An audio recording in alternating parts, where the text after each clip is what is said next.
Before Hollywood was a city, it was farmland. It was beautiful, flat, raw land with rolling hills nearby. In the late 1880s, Hobart Whitley left Oklahoma for California, but not before he had built a good part of the city of Guthrie. Now, out west, he found the area, purchased some land, and he proceeded to lay out boundaries for a new subdivision. He married in 1886, and while honeymooning with his wife, Margaret, they came up with the name Hollywood. It was the perfect name, they thought, for the township. H. Wilcox subdivided his farm in 1887, made a map, and started to sell the land. Meanwhile, Hobart began to build a hotel and a bank. They were across from one another. Hotel Hollywood opened for business in 1905 and quickly became the in place to be.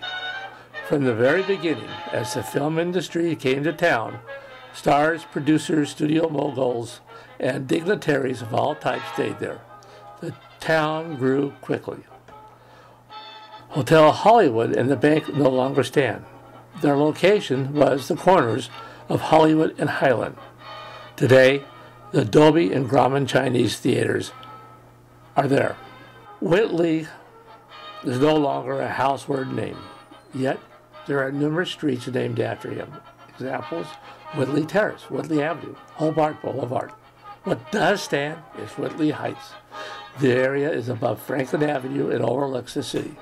Whitley started the residential area of Mediterranean homes in 1918. It became the first celebrity enclave. By 1928, there were 168 homes. In the early 1950s, the 101 freeway was constructed. Various homes were torn down to make room for the freeway, including that of Rudolph Valentino, the famous screen star.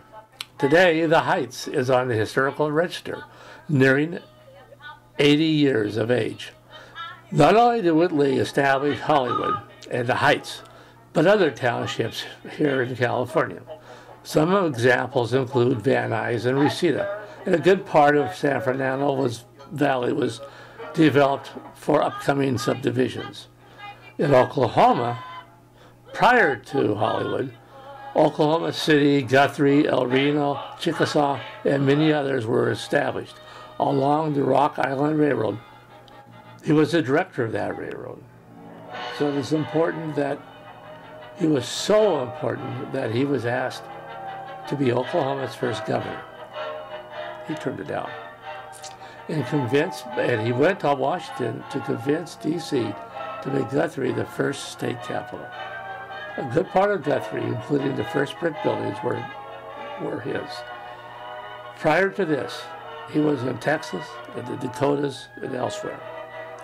It was always the same: a bank and a hotel.